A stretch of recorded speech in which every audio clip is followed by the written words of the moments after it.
Extramarital affairs is the new normal.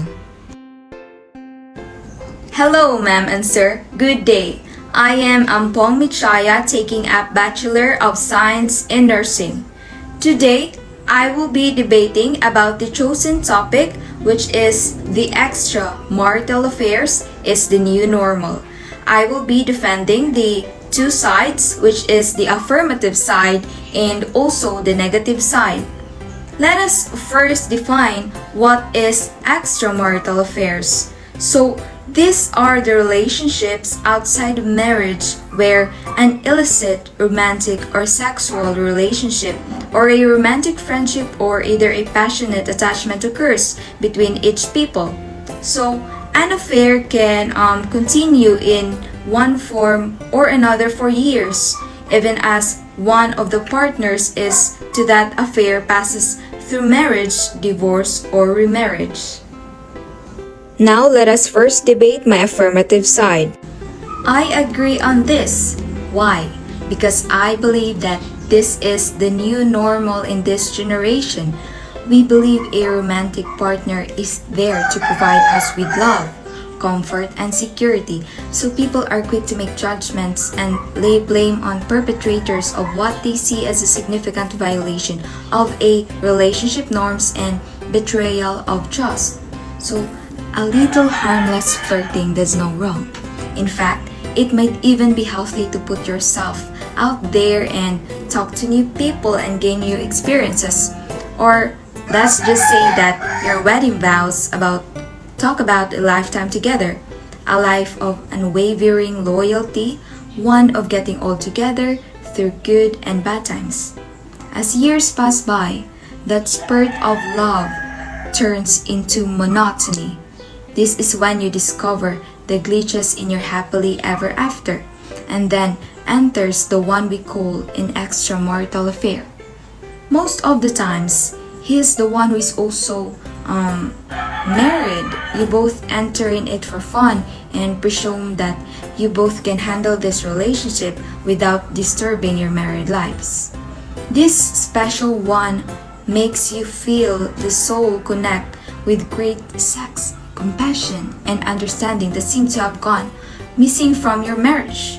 Life suddenly becomes perfect again. An affair is generally a sign things aren't right with someone's relationship. Men and women are wired differently, so in case of a woman's brain, sex and love are wired together, while in men, love means love, sex means sex. So they rarely confuse the two. Sadly, the way women handles an extramarital affair is much more troublesome. For them, the affair starts by fulfilling emotional needs and then start taking very seriously. So most affairs end due to mismatch of emotional and sexual needs. So surprisingly, when we enter an affair, most often than not, we are not turning away from our partner, but from the person that we have become over time. In general, the life of extramarital affair is not too long. It can last from a few months to maybe a few years. So this period is all about feeling alive, feeling loved, and feeling wanted. And after this period ends, it starts to get boring. The same holds true for extramarital affairs. And there are times when these affairs makes you see the good in your married partner. Most married people entering an affair compare their spouses to that person. Sometimes this leads to a situation where they are reminded of the traits that they once adored in their married partners. And we must note that not all affairs are about getting over life's monotony or a craving for being desired. Some affairs are karmic. There are times when you meet someone outside the marriage and you instantly feel the connection between the two of you. It is not a sexual interaction or attraction at first, but you feel an intense pull towards that person. They are basically souls with whom you have unfinished business with.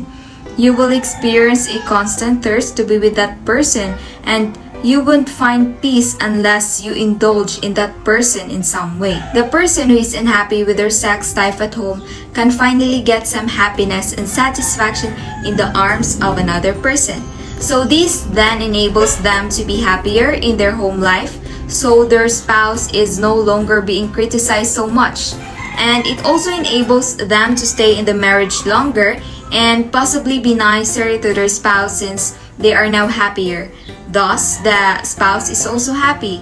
Quite possibly, the outsider is getting also some happiness and satisfaction as well, even if things never progress past their current situation. Once a cheater, always a cheater is not necessarily true. Many people don't feel valued in their marriage and look for the love outside, and it's good. Feeling dejected in their marriage is one of the most common reasons why people get into extramarital affairs. I don't think there is anything wrong with extramarital affair in marriage. Come on guys, we are on the 20th generation. Marriage is about love, respect, and understanding between two people.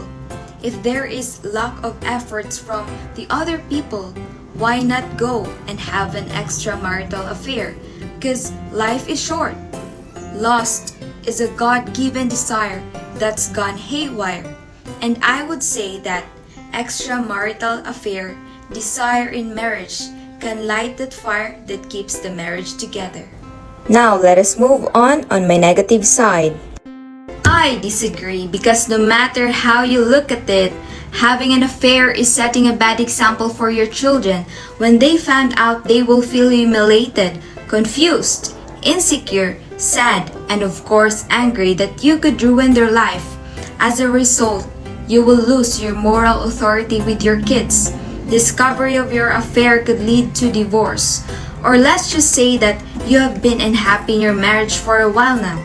It seems that things will never change, that your spouse will continue ignoring your needs. You are tired of feeling stuck, ignored, and unloved in your marriage. So, when someone else shows you the attention you've been craving for, you will naturally drawn to them. But before you continue down the slippery slope you're precariously perched upon, pause and examine why having an affair is a bad idea. Extramarital affairs hurt everyone, not just your spouse. They hurt you, your lover, their spouse, their children, your family, their family, your friends, and also their friends. That's a lot of people, you know. There are no benefits to extramarital affairs. Someone will always get hurt, even if you become an exclusive couple with the one you're cheating with. There will probably a measure of distrust between the two of you. You know the saying, if he cheats with you, he could cheat in you. My belief is that if a relationship is bad enough to go looking to someone else, just make a clean break and start fresh with another person. Speaking from the perspective of a person cheated on, it is devastating. It makes you question your own worth and wonder why you aren't good enough. And before you start wondering too much about what an affair is, know that anything you feel the need to keep a relationship secret from your spouse, regardless of whether you are having sex with this other person or not, you are having an affair. I quote that extramarital affairs isn't about love. It is about betrayal. You decided to have a monogamous relationship with your spouse? Anything you do to undermine that relationship is a betrayal, no matter how much love you might feel for and from the other person. No matter how you look at it, having an affair is a setting of a bad example for your children. When they find out, they will feel humiliated, confused, insecure, sad, and angry that you could ruin their life, as what I have said.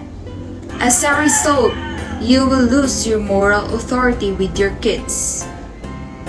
When you are having an affair with someone who is single, then at least they won't run the risk of being caught.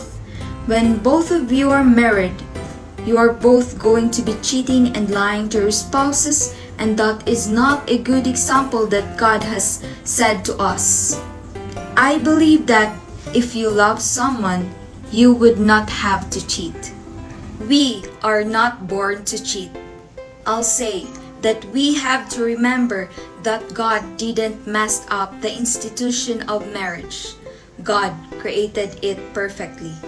So that will be the end of my debate between the two sides, which is the affirmative side and also the negative side. Thank you all for watching my video. I hope you are having a good day. May God bless us all.